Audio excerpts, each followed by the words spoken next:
The fifth step in the service provider oversight program is to survey and categorize by risk. And now we're really getting into the meat of service provider oversight.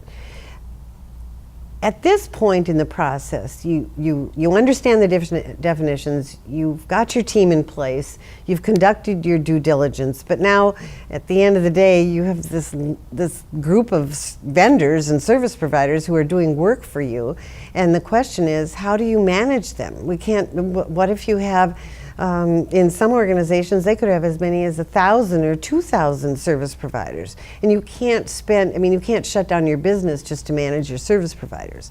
So at this point, the CFPB is telling us, stop, pause, survey those service providers with regard to, I'll just touch on a few topics. Let's say the security of data, consumer complaints,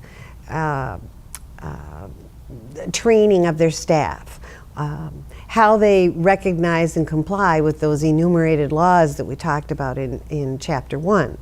And then once you have surveyed your service providers, what you need to do is categorize. Probably I suggest having 3 categories: high risk, a high risk service provider, medium risk, and a low risk.